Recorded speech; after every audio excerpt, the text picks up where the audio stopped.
Good evening students. अपना topic चल रहा है इंटरस्ट ऑन ड्राइंग्स। ਤੁਸੀਂ ਕੱਲ ਧਿਆਨ ਨਾਲ ਸਮਝ ਲਿਆ ਹੋਣਾ ਹੈ ਜਿਹੜਾ ਕਿ ਆਪਣਾ ਟੌਪਿਕ ਚੱਲ ਰਿਹਾ ਹੈ ਇੰਟਰਸਟ ਔਨ ਡਰਾਇੰਗਸ। ਆਪਾਂ ਕੱਲ ਕੀਤਾ ਸੀ ਕਿ ਜਦੋਂ ਮੰਥਲੀ ਡਰਾਇੰਗਸ ਹੋਣ ਤਾਂ ਉਦੋਂ ਰੇਟ ਕੀ ਲੱਗਦਾ ਹੈ। ਜੇ ਮਹੀਨੇ ਦੇ ਸ਼ੁਰੂ ਤੋਂ ਨਿਕਾਲੀਆਂ ਜਾਣ ਯਾਨੀ ਕਿ ਹਰੇਕ ਮਹੀਨੇ ਦੀ 1 ਤਰੀਕ ਨੂੰ ਤਾਂ ਆਪਾਂ ਕੀਤਾ ਸੀ ਕਿੰਨਾ ਲੱਗਦਾ ਹੈ 6.5 ਮਹੀਨੇ ਦਾ ਵਿਆਜ। ਕੱਲ ਵਾਲਾ ਹੀ ਥੋੜਾ ਜਿਹਾ ਰਿਵਾਈਜ਼ ਕਰਦੇ ਆ। ਔਰ ਜੇਕਰ ਮਹੀਨੇ ਦੇ ਅੰਤ ਵਿੱਚ ਨਿਕਾਲੀਆਂ ਜਾਣ ਤਾਂ ਯਾਦ ਕਰੋ ਕਿੰਨਾ ਲੱਗਦਾ ਹੈ ਜੀ ਅੰਤ ਤੇ 5.5 ਮਹੀਨੇ ਦਾ। ਹੁਣ ਆਪਾਂ ਫਾਰਮੂਲੇ 'ਚ ਕੁਝ ਨਹੀਂ ਲੈਣਾ ਤੇ ਜੇ ਮਹੀਨੇ ਦੇ ਵਿਚਕਾਰ ਮਿਡਲ ਤੇ ਜਾਂ ਮਹੀਨੇ ਦੇ ਕਿਸੇ ਵੀ ਦਿਨ ਨਿਕਾਲੀਆਂ ਜਾਣ ਤਾਂ 6 ਮਹੀਨੇ ਦਾ ਵਿਆਜ ਲੱਗਦਾ ਹੈ। ਮੈਂ ਉਮੀਦ ਕਰਦਾ ਕਿ ਕੱਲ ਵਾਲਾ ਸਾਨੂੰ ਟੌਪਿਕ ਕਲੀਅਰ ਹੋ ਗਿਆ ਹੋਣਾ। ਕੱਲ ਅਸੀਂ 3 ਕੇਸ ਕੀਤੇ ਸੀ ਜਿਹੜੇ ਕਿ ਸਾਡੇ ਮੰਥ ਨੂੰ ਸ਼ੋ ਕਰਦੇ ਸੀ ਮੰਥਲੀ। ਬਟ ਸਟੂਡੈਂਟਸ ਅਸੀਂ ਇਸ ਤੋਂ ਅੱਗੇ ਅੱਜ ਚੱਲਾਂਗੇ ਕਿ ਜੇਕਰ ਮੰਥਲੀ ਨਾ ਹੋਏ ਤਾਂ ਕੁਆਟਰਲੀ ਹੋਏ ਤਾਂ ਫਿਰ ਕੀ ਹੋਏਗਾ। ਕੇਸ ਨੰਬਰ 4 ਕਰਾਂਗੇ ਅੱਜ। ਕੇਸ ਨੰਬਰ 4 ਇਹ ਕਹਿੰਦਾ ਹੈ ਵੈਨ ਡਰਾਇੰਗਸ। ਬੇਟਾ ਬੜਾ ਆਸਾਨ ਹੈ, 1 ਨੰਬਰ ਦਾ ਇਹ ਅਕਸਰ ਹੀ ਦਿਖਾਈ ਦਿੰਦਾ ਹੈ। When drawings of equal amount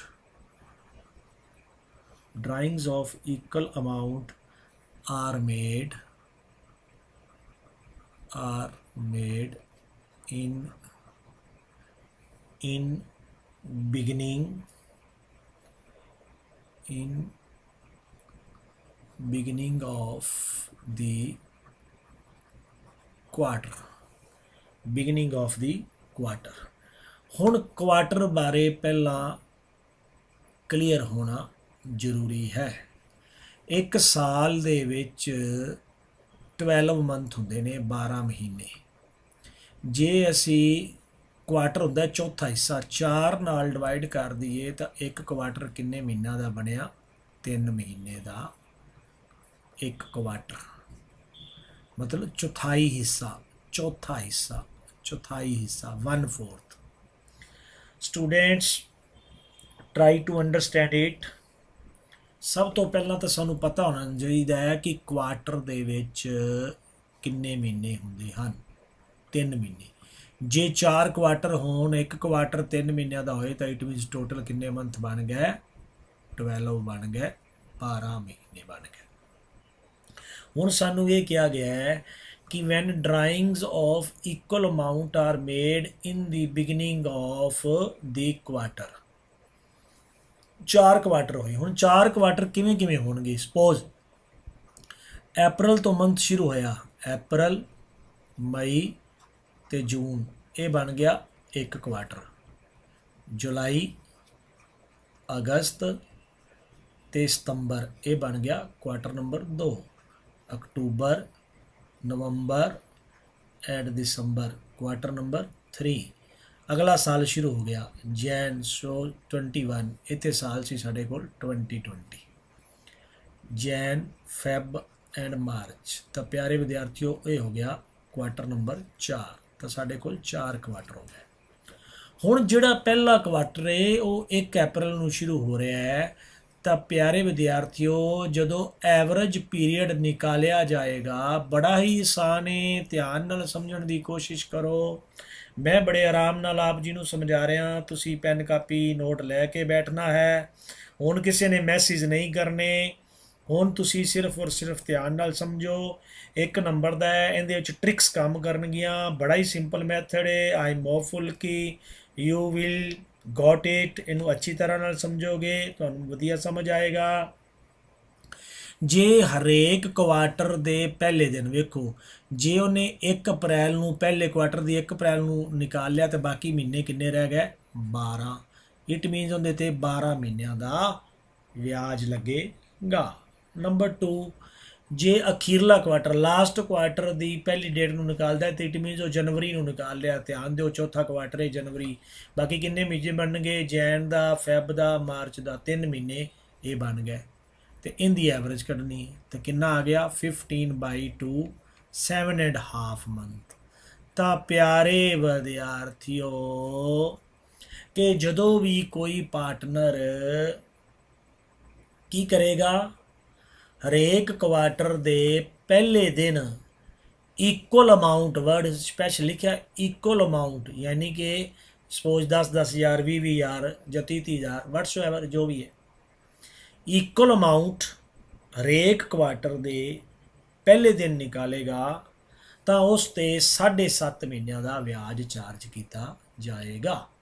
ये तो सी साडे कोल जेकर वो क्वार्टर की बिगनिंग तो निकालता है। नैक्सट लेंदे आप case number 5।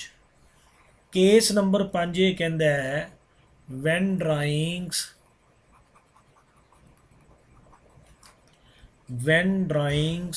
of equal amount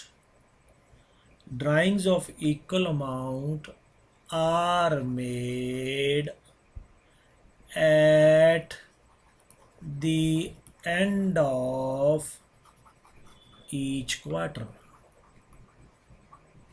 ਹੁਣ प्यारे विद्यार्थियों क्वार्टर बारे असी पहले ही गल कर चुके हैं। क्वार्टर दे हुण कित्थे निकालना है अमाउंट इक्वल रहनी है ऑलवेज। निकालना कदों है end of the each quarter. हुण एंड किहड़ा बनेगा पहले क्वार्टर का जून। हुण देखो जेकर ओ बेटा जी प्यारे विद्यार्थियों डियर स्टूडेंट्स जेकर ओ क्वार्टर दे लास्ट से निकालेगा तो पहले क्वार्टर दे उन्हें कदों निकालिया जून 30 नूं। जून 30 दिनों की होंदी है। मान लो ने 30 जून निकालिया तो किन्ने महीने ओवर हो गया किन्ने महीने बीत गए अप्रैल भी गया मई भी गया तो जून हो गया 3 बीत गया बाकी किन्ने मंथ रह गए 9। एवें ही जेकर वो लास्ट क्वार्टर दे लास्ट निकाले 31 मार्च क्योंकि मार्च 31 दिनों की होती है उस तो बाद दिन ही कोई नहीं बचा तो 0 इतने 0 लिख देंगे। इनकी एवरेज निकालांगे 9/2 तो इट मीनस किन्ने महीनों का लगेगा 4.5 महीनों का। तो प्यारे विद्यार्थियों 4.5 मंथ का जड़ा ब्याज है वो लगाया जाएगा जी। कित्थे लगाया जाएगा ध्यान देने की कोशिश करो। एक बार फिर समझो गल नूं जिन्ना स्टूडेंट्स नूं गल समझ नहीं आई इत्थे ये समझाया जा रहा है कि जेकर कोई पार्टनर हरेक क्वार्टर दे शुरू तो या एंड तो बराबर राशि इक्वल अमाउंट निकालता है जे शुरू तो निकालता है बिगनिंग तो स्टार्टिंग तो हरेक क्वार्टर दे तो 7.5 महीनों का ब्याज चार्ज होएगा। जे एंड ते निकालता है तो 4.5 महीनों का ब्याज लगाया जाएगा। केस नंबर 6 3 आप कल कीते सी 3 आप अज करांगे। when drawings of equal amount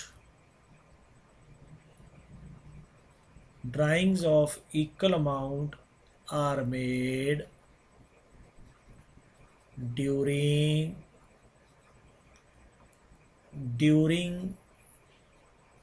the middle of each quarter।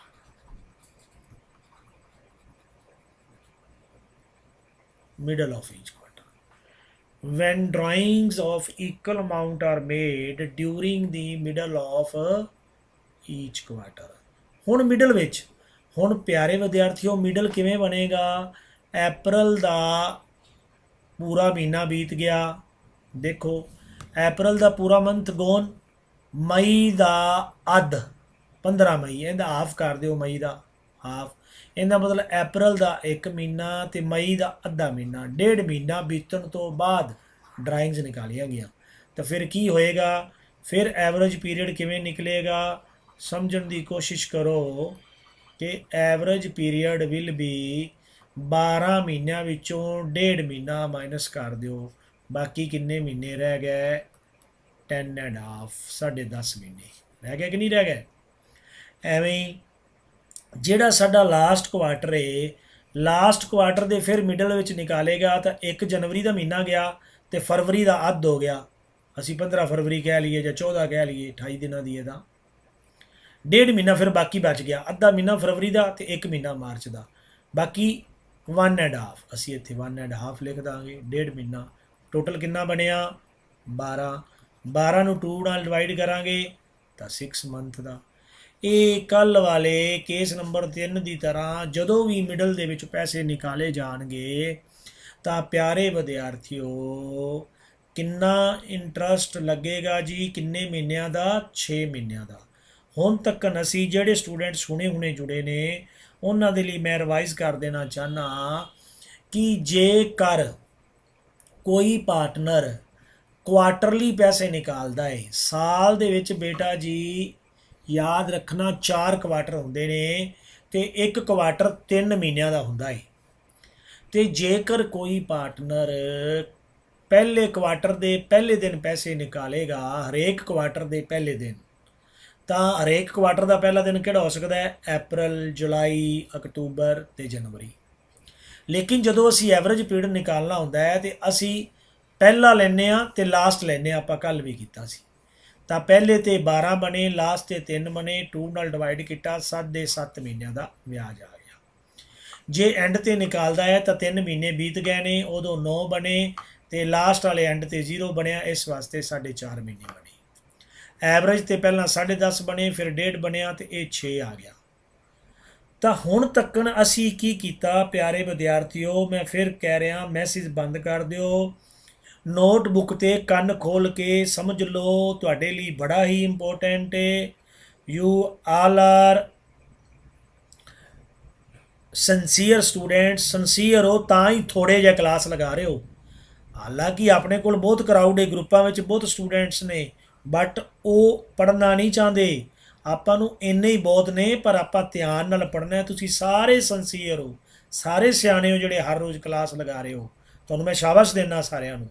ਪਰਮਾਤਮਾ ਕਰੇ, ਗੋਡ ਬਲੈਸ ਯੂ, ਕਿ ਤੁਸੀਂ ਵਧੀਆ ਪੜ੍ਹੋ, ਬੀਕਮ ਕਰੋ, ਐਮਕਮ ਕਰੋ, ਅੱਛੇ ਅਹੁਦਿਆਂ 'ਤੇ ਜਾਓ। But I mean to say ਕਿ ਅਸੀਂ ਅੱਜ ਜੋ ਚੀਜ਼ ਸਮਝੀ ਉਹ ਤੁਸੀਂ ਯਾਦ ਰੱਖਣੀ ਹੈ। 7.5, 4.5 ਤੇ 6। ਮੈਂ ਇਹਨੂੰ ਇੱਕ ਵਾਰੀ ਰਿਵਾਈਜ਼ ਕਰਦਾ। ਅਸੀਂ ਕੇਸ ਹੁਣ ਤੱਕਣ ਕੀਤੇ 7। ਕੇਸ ਨੰਬਰ 1 ਕਹਿੰਦਾ ਹੈ ਕਿ ਜੇਕਰ ਮਹੀਨੇ ਦੇ ਸ਼ੁਰੂ ਵਿੱਚ ਹੋਏ ਤਾਂ ਫਟਾਫਟ ਬੋਲੋਗਾ, ਦੱਸੋਗਾ। ਮੈਨੂੰ ਭੁੱਲ ਗਿਆ, ਤੁਸੀਂ ਦੱਸੋਗਾ ਕੀ ਹੁੰਦਾ ਹੈ। ਮਹੀਨੇ ਦੇ ਸ਼ੁਰੂ ਵਿੱਚ 6.5 ਮਹੀਨੇ। ਕੇਸ ਨੰਬਰ 2 ਇਹ ਕਹਿੰਦਾ ਹੈ ਮਹੀਨੇ ਦੇ ਅੰਤ ਵਿੱਚ। ਆਪਣੀ ਕਲਾਸ ਲਗਾਉਣ ਦਾ ਤਾਂ ਹੀ ਫਾਇਦਾ ਹੈ ਜੇ ਇਹ ਗੱਲਾਂ ਯਾਦ ਹੋਣ ਤਾਂ। ਮਹੀਨੇ ਦੇ ਵਿਚਕਾਰ, ਮਿਡਲ ਵਿੱਚ 6 ਮਹੀਨਿਆਂ ਦਾ। ਕੇਸ ਨੰਬਰ 4 ਕੀਤਾ ਕੁਆਟਰ ਦੇ ਸ਼ੁਰੂ ਵਿੱਚ। ਕੁਆਟਰ ਦੇ ਸ਼ੁਰੂ ਵਿੱਚ ਕਿੰਨਾ ਕੀਤਾ ਸੀ? ਯਾਦ ਕਰੋ, ਦੱਸਿਆ ਜੇ ਮੈਨੂੰ ਫਟਾਫਟ। 7.5 ਮੰਥ ਦਾ। ਕੁਆਟਰ ਨੂੰ ਤਿਮਾਹੀ ਵੀ ਕਹਿੰਦੇ ਹਾਂ, ਤਿਮਾਹੀ ਕਹਿ ਦਿੰਦਾ। ਤਿਮਾਹੀ ਦੇ ਅੰਤ ਵਿੱਚ ਕਿੰਨਾ? 4.5 ਮਹੀਨੇ ਦਾ। ਇਹ ਸੀ ਕੇਸ ਨੰਬਰ 5। ਕੇਸ ਨੰਬਰ 6 ਤਿਮਾਹੀ ਦੇ ਵਿਚਕਾਰ, ਕੁਆਟਰ ਦੇ ਵਿਚਕਾਰ। ਇਹ ਕਿੰਨਾ? 6 ਮਹੀਨੇ ਦਾ। ਸਾਰਿਆਂ ਨਾਲ ਮਹੀਨੇ ਪਾਉਣਾ ਹੈ। 6 ਮਹੀਨੇ ਦਾ ਕੀ ਲੱਗੇਗਾ? ਵਿਆਜ ਲੱਗੇਗਾ ਜੀ। ਕਿੰਦੇ ਤੇ? ਡਰਾਇੰਗਸ ਦੇ ਉੱਪਰ। ਕਿੰਦੇ ਉੱਪਰ? ਡਰਾਇੰਗਸ ਦੇ ਉੱਪਰ। ਬੇਟਾ ਜੀ ਹੁਣ ਧਿਆਨ ਦੇਣ ਵਾਲੀ ਗੱਲ ਹੈ, ਕੇਸ ਨੰਬਰ 3 ਦੇ ਵਿੱਚ ਵੀ ਵਿਚਕਾਰ ਆਉਂਦਾ ਹੈ। ਵਿਚਕਾਰ ਪਾਣਾ ਸੀ ਸ਼ਬਦ, ਇੱਥੇ ਵੀ ਵਿਚਕਾਰ ਆਉਂਦਾ ਹੈ, ਔਰ ਦੁਬਾਰਾ ਪਾ ਦਿੰਦੇ ਆਪਾਂ ਜੀ।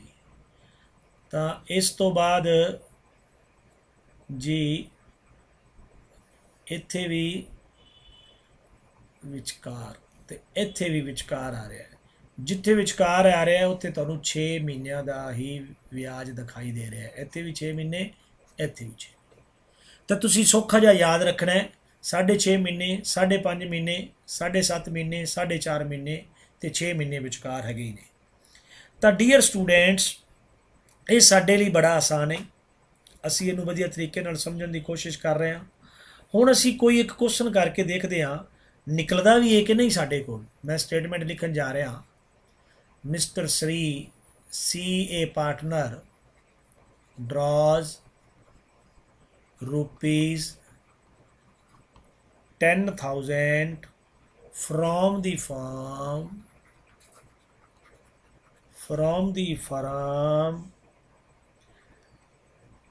ਤਾਂ ਆਪਾਂ ਲਿਖਦੇ ਆ at the end of each quarter, at the end of each quarter, ਹਰੇਕ ਕੁਆਟਰ ਦੇ ਐਂਡ ਦੇ ਵਿੱਚ ਜੀ ਉਹ ਪੈਸੇ ਨਿਕਾਲਦਾ ਹੈ। ਅਸੀਂ ਉਸ ਨੂੰ ਸੋਲਵ ਕਰਾਂਗੇ। ਜਦੋਂ ਸੋਲਵ ਕਰਾਂਗੇ ਤਾਂ ਪਿਆਰੇ ਵਿਦਿਆਰਥੀਓ ਲਿਖਾਂਗੇ ਇੰਟਰਸਟ ਔਨ ਡਰਾਇੰਗਸ। ਇਹਨੂੰ ਕਰਨ ਦਾ ਫਾਰਮੂਲਾ ਕੀ ਹੈ? ਸਾਡੇ ਕੋਲ ਹੁਣ ਸਾਨੂੰ ਪਤਾ ਹੈ ਕਿ ਕੁਆਟਰ ਕਿੰਨੇ ਹੁੰਦੇ ਨੇ, 4। ਹੁਣ ਅਸੀਂ 10,000 ਨੂੰ 12 ਨਾਲ ਗੁਣਾ ਨਹੀਂ ਕਰਨੀ, ਧਿਆਨ ਰੱਖਣਾ ਹੈ। ਸਾਡਾ ਹੱਥ ਹਿਲਿਆ ਹੁੰਦਾ ਮੰਥਲੀ ਤੇ 12 ਨਾਲ ਮਲਟੀਪਲਾਈ ਕਰ ਦਈਦਾ ਤਾਂ 40,000 ਆਏਗਾ ਪਿਆਰੇ ਵਿਦਿਆਰਥੀਓ। 40,000। ਸਪੋਜ਼ ਰੇਟ ਦਿੱਤਾ ਹੈ, ਰੇਟ ਆਫ ਇੰਟਰਸਟ ਇਜ਼, ਕੋਈ ਵੀ ਆਪਾਂ ਰੇਟ ਲੈ ਲੈਂਦੇ ਹਾਂ 10% ਪਰ ਐਨਮ। ਤਾਂ ਲਿਖਾਂਗੇ 10/100 ਇਨਟੂ ਕੀ ਕਰਨਾ ਹੁੰਦਾ ਹੈ, ਦੱਸੇਗਾ ਕੋਈ ਜਿੰਨੇ ਮੰਥ ਦਾ ਲੱਗਣਾ ਹੈ। ਜੇ ਐਂਡ ਤੇ ਹੈ ਤਾਂ ਦੇਖੋ ਆ ਪਿਆ ਐਂਡ ਤੇ 4.5 ਮਹੀਨਿਆਂ ਦਾ, ਤਾਂ ਕੀ ਲਿਖਾਂਗੇ 4/12। ਹੁਣ ਬੜੇ ਸਟੂਡੈਂਟਸ ਨੂੰ ਇਹਨੂੰ ਕੱਟ ਕਰਨ ਵਿੱਚ ਵੀ ਪ੍ਰੋਬਲਮ ਆਉਂਦੀ ਹੈ, ਤਾਂ ਇਹਨੂੰ ਕੱਟ ਕਰਨਾ ਬੜਾ ਆਸਾਨ ਹੈ। ਇੱਕ ਹੋਰ ਤਰੀਕਾ, ਇਹਨੂੰ ਐਂ ਵੀ ਲਿਖ ਸਕਦੇ ਆ ਇਨਟੂ, ਇਹਦਾ ਪੁਆਇੰਟ ਉਡਾਉਣ ਵਾਸਤੇ ਇਹਨੂੰ ਨੀਚੇ 10 ਲਿਖ ਦਾਂਗੇ, ਇਹਨੂੰ 1/12 ਕਰ ਦਾਂਗੇ ਜੀ, ਕੋਈ ਪ੍ਰੋਬਲਮ ਨਹੀਂ ਆਏਗੀ। ਗੱਲ ਸਮਝ ਵਿੱਚ ਆ ਗਈ? ਮੈਂ ਉਮੀਦ ਕਰਦਾ ਕਿ ਤੁਹਾਨੂੰ ਇਹ ਕਨਸੈਪਟ ਕਲੀਅਰ ਹੋ ਗਿਆ ਹੋਣਾ ਹੈ। ਹੁਣ ਸਾਡੇ ਵਾਸਤੇ ਕੱਟਣਾ ਆਸਾਨ ਹੈ, 1 0 2 0 3 0, 1 0 2 0 3 0, ਠੀਕ ਹੈ ਜੀ। ਫਿਰ ਇਹਨੂੰ ਕੱਟਾਂਗੇ 5, ਇਹਨੂੰ ਕੱਟਾਂਗੇ 6, ਇਹਨੂੰ ਕੱਟ ਕਰਾਂਗੇ 3, 2 ਨਾਲ ਕੱਟਿਆ ਜਾਏਗਾ ਜੀ, 3 ਕਰਾਂਗੇ, 3 2s are, ਇੱਥੇ 15 ਆ ਜਾਏਗਾ। ਫਿਰ 2 ਨਾਲ ਕੱਟ ਕਰਾਂਗੇ 20 ਆ ਜਾਏਗਾ। ਫਿਰ ਇਹਨੂੰ ਮਲਟੀਪਲਾਈ ਕਰਾਂਗੇ 30 20 600 ਆ ਜਾਏਗਾ। ਇੱਕ ਹੋਰ ਸਟੇਟਮੈਂਟ ਲੈਂਦੇ ਹਾਂ ਜੀ, ਸੀ ਏ ਪਾਰਟਨਰ draws rupees, ਆਪਾਂ ਕੋਈ ਵੀ ਲਿਖ ਸਕਦੇ ਹਾਂ 20,000 in the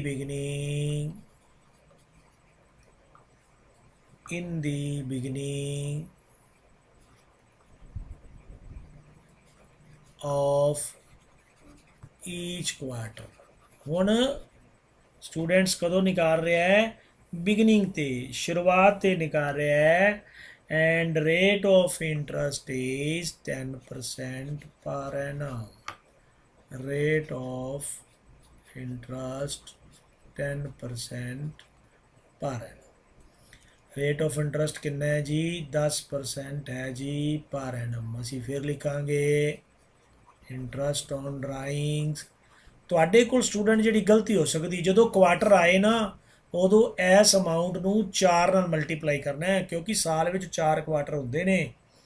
ਪਰ ਪਿਆਰੇ ਵਿਦਿਆਰਥੀਓ ਜੇਕਰ ਮੰਥਲੀ ਆ ਜਾਏ ਤਾਂ ਫਿਰ 12 ਨਾਲ ਮਲਟੀਪਲਾਈ ਕਰਨਾ ਹੈ, ਕਿਉਂਕਿ ਸਾਲ ਦੇ ਵਿੱਚ 12 ਮਹੀਨੇ ਹੁੰਦੇ ਨੇ। ਇਨਟੂ 80,000 ਔਰ ਇਹਦੇ ਅਪੋਨ ਕਰਾਂਗੇ 80,000 ਦੇ ਨਾਲ ਆਪਾਂ ਹੋਰ ਕੀ ਲਿਖਾਂਗੇ ਜੀ, ਸ਼ੁਰੂ ਤੋਂ ਇਹ ਤਾਂ ਕਿੰਨੇ ਮਹੀਨਿਆਂ ਦਾ ਲੱਗਣਾ ਹੈ, ਰੇਟ ਤਾਂ 10% ਦਿੱਤਾ ਹੀ ਹੋਇਆ ਹੈ। ਸ਼ੁਰੂ ਤੋਂ ਦੇਖੋ ਕੁਆਟਰ ਦੇ 7.5 ਮਹੀਨਿਆਂ ਦਾ, ਤਾਂ ਲਿਖ ਦਾਂਗੇ 7.5 ਨੂੰ ख़त्म ਕਰਨ ਲਈ ਨੀਚੇ 10 ਪਾ ਦਾਂਗੇ ਇਨਟੂ 1/12। ਅਸੀਂ ਇਹਨੂੰ ਫਿਰ ਕੱਟਾਂਗੇ, ਸਾਡੇ ਕੋਲ 3 ਜ਼ੀਰੋਜ਼ ਗਈਆਂ 1 2 3। ਫਿਰ ਅਸੀਂ ਇਹਨੂੰ ਕੱਟ ਕਰਾਂਗੇ ਜੀ, ਕੱਟ ਹੋ ਰਿਹਾ ਹੈ 3 ਤੇ ਜਾ ਰਿਹਾ ਹੈ, 4 3s are 12, 15 3s are no no no no 25 3s are 75 ਤਾਂ ਜੀ ਇਸ ਤੋਂ ਬਾਅਦ ਫਿਰ ਕੱਟ ਕਰਾਂਗੇ ਜੀ ਇਹਨੂੰ 4 ਨੂੰ 20 ਨਾਲ ਕਰ ਲਾਂਗੇ ਜੀ ਇਹ ਸਾਡੇ ਕੋਲ ਆ ਗਿਆ ਜੀ ਇਸ ਤੋਂ ਬਾਅਦ ਅਸੀਂ ਇਹਨੂੰ ਮਲਟੀਪਲਾਈ ਕਰਾਂਗੇ ਜੀ ਦੇਖੋ ਜੀ 250 ਬਣਿਆ ਫਿਰ ਅਸੀਂ 20 ਨਾਲ ਕਰਾਂਗੇ ਤਾਂ ਜੀ ਸਾਡੇ ਕੋਲ ਲਗਭਗ 5000 ਆ ਜਾਏਗਾ। ਇਸ ਤਰ੍ਹਾਂ ਦੇ ਨਾਲ ਪਿਆਰੇ ਵਿਦਿਆਰਥੀਓ ਅਸੀਂ ਇਹਨਾਂ ਕੁਐਸਚਨ ਨੂੰ ਕਰਾਂਗੇ ਜੀ ਤੇ 5000 ਦਾ ਇੰਟਰਸਟ ਆ ਗਿਆ। ਅੱਜ ਅਸੀਂ 3 ਮੈਥਡ ਕੀਤੇ, 3 ਕੇਸ ਕੀਤੇ, 3 ਕੇਸ ਅਸੀਂ ਕੱਲ ਕੀਤੇ ਸੀ। ਤੁਸੀਂ ਫਾਰਮੂਲਾ ਕਿਵੇਂ ਡਰਾਈਵ ਹੋਇਆ ਇਹਦੇ ਵਿੱਚੋਂ ਕੁਝ ਨਹੀਂ ਲੈਣਾ ਦੇਣਾ।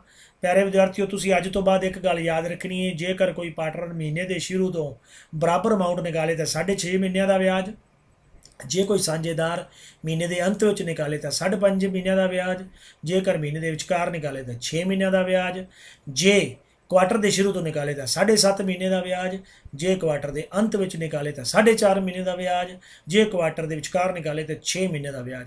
ਜਿਵੇਂ ਮੇਰਾ ਲੈਕਚਰ ਖਤਮ ਹੋਏ ਤੁਸੀਂ ਜਾਪ ਕਰਦਾ ਰਹਿਣਾ 6.5 5.5 6 7.5 4.5 6 ਤੇ ਮਿਡਲ ਵਾਲਾ ਤਾਂ ਬੜਾ ਹੀ ਸੌਖਾ ਹੈ, ਵਿਚਕਾਰ ਦੇ ਤਾਂ 6.5 ਹੀ ਨੇ ਤੇ ਉਸ ਤੋਂ ਬਾਅਦ ਕੀ ਯਾਦ ਰੱਖਣਾ ਹੈ 6.5 5.5 7.5 4.5।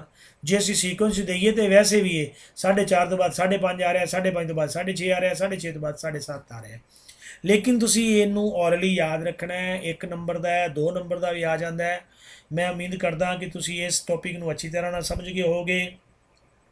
ਬੇਟਾ ਜੀ ਜਿੰਨੇ ਵੀ ਸਟੂਡੈਂਟਸ ਗਰੁੱਪ ਵਿੱਚ ਐਡ ਹੈਗੇ ਨੇ ਔਰ ਜਿਹੜੇ ਕਲਾਸ ਨਹੀਂ ਲਗਾ ਰਹੇ, ਮੇਰੀ ਉਹਨਾਂ ਨੂੰ ਅਪੀਲ ਹੈ ਕਿ ਤੁਸੀਂ ਗਰੁੱਪ ਦੇ ਵਿੱਚ ਰਸ਼ ਨਾ ਪਾਓ। ਜੇ ਤੁਸੀਂ ਕਲਾਸ ਨਹੀਂ ਲਗਾਣੀ ਤਾਂ ਗਰੁੱਪ ਨੂੰ ਲੈਫਟ ਕਰ ਦਿਓ, ਕੋਈ ਪ੍ਰੋਬਲਮ ਨਹੀਂ।